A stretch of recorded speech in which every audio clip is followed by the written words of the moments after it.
Từ vựng.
Em gái.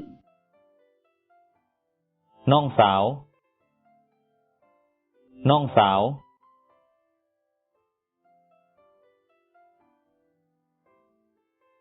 Em rể. Nong khởi. Nong khởi.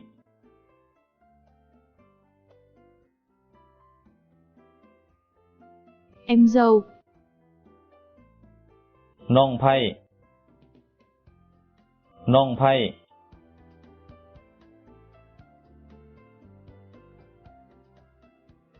Trẻ em. Đếch nói. Đếch nói.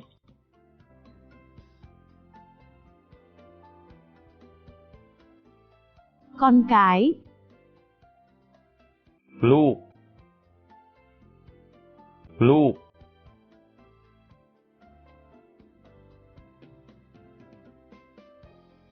Con trai.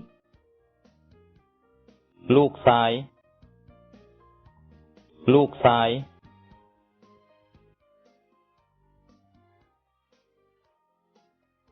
con gái, ลูกสาว ลูกสาว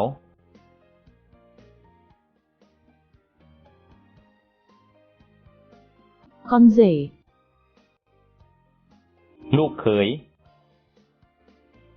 ลูกเขย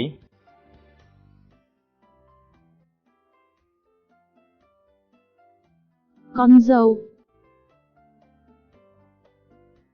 ลูกไพ่ ลูกไพ่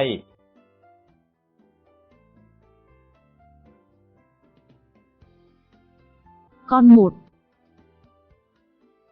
ลูกผู้เดียว ลูกผู้เดียว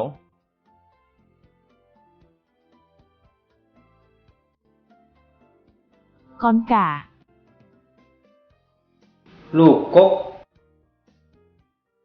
ลูกกก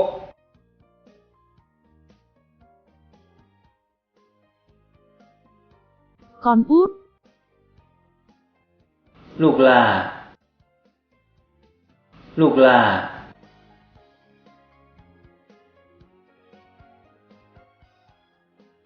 cháu, หลาน หลาน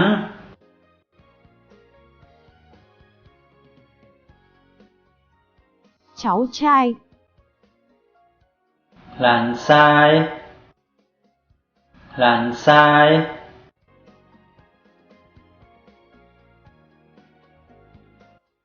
cháu gái, หลานสาว หลานสาว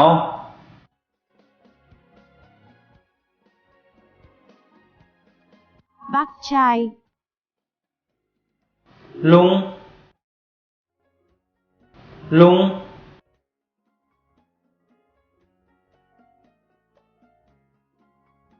bác gái, ป้า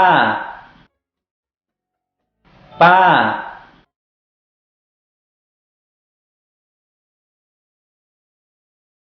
cô,